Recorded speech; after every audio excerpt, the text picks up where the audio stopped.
ప్రధాని నరేంద్ర మోదీ గారు ఈరోజు విశాఖపట్నానికి రాబోతూ ఉన్నారు. సాయంత్రం 4:15 విశాఖపట్నంలోని ఐఎన్ఎస్జేగా అక్కడికి చేరుకొని నేవీతో గౌరవ వందనం స్వీకరించి అక్కడి నుండి ఒక భారీ ర్యాలీ నిర్వహించబోతూ ఉన్నారు. ఓపెన్ టాప్ జీపెక్కి జనానికి అభివాదం చేయబోతున్నారు. మొదట ప్రధాని గారికి ముఖ్యమంత్రి గారు, గవర్నర్ గారితో పాటు మరికొందరు ప్రముఖులు కూడా ఆహ్వానం పలకబోతూ ఉన్నారు, స్వాగతిస్తున్నారు, అంటే స్వాగతం పలకబోతూ ఉన్నారు.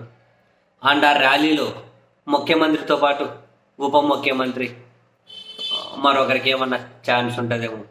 అక్కడ నుంచి నేరుగా ఆంధ్ర యూనివర్సిటీలో జరిగే బహిరంగ సభ దగ్గరికి వెళ్ళి అక్కడ ఉప ముఖ్యమంత్రి, ముఖ్యమంత్రి ప్రసంగాల తర్వాత ప్రధాని గారు ప్రసంగించబోతూ ఉన్నారు. ఇన్ బిట్వీన్ వర్చువల్గా కొన్నిటికి ప్రారంభోత్సవాలు, కొన్నిటికి శంకుస్థాపనలు చేయబోతూ ఉన్నారు. నక్కబాలి దగ్గర బల్క్ ఫార్మా డ్రగ్కి, మరికొన్ని గ్రీన్ ఎనర్జీకి సంబంధించి, సో కొన్ని డెవలప్మెంట్ కార్యక్రమాలకు సంబంధించి శంకుస్థాపనలు ప్రధాని గారు చేయబోతూ ఉన్నారు. రాష్ట్ర ప్రభుత్వం చాలా ప్రతిష్టాత్మకంగా,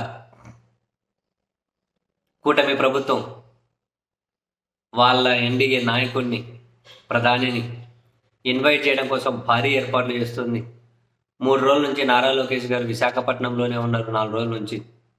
సో ఈ కార్యక్రమాలనంతా తానే పర్యవేక్షిస్తూ ఉన్నారు. అండ్ అదే సమయంలోనే సరే ప్రధానిని ఇన్వైట్ చేయడంలో రాష్ట్ర ప్రభుత్వం మంచిదే. And at the same time ఆంధ్రప్రదేశ్కి రావాల్సినటువంటి చాలా హామీలు, విశాఖకు రావాల్సినటువంటి చాలా హక్కులు పెండింగ్లో ఉన్నాయి. ప్రధాని గారు దాని మీద ఏమైనా కనుక కొన్ని క్లారిటీ ఇస్తారా, కొన్నింటిని ఏమైనా మంజూరు చేసి వెళ్తారా? రాష్ట్ర ప్రభుత్వం ముఖ్యమంత్రి, ఉప ముఖ్యమంత్రి గారి ప్రసంగాలలో ప్రధాని గారిని ఏమైనా కనుక అడుగుతారా? దానికి ప్రధాని గారు స్పందిస్తారా? ఏం లేకుండా సెంటాసను కొట్టుకొని పైన స్మెల్ పూసుకొని పోయినట్లు భారీ ఏర్పాట్లు, ర్యాలీలు, అవి ఇవి 4 మాటలు చెప్పేసి వెళ్ళిపోతారా? చూడాలి మరి.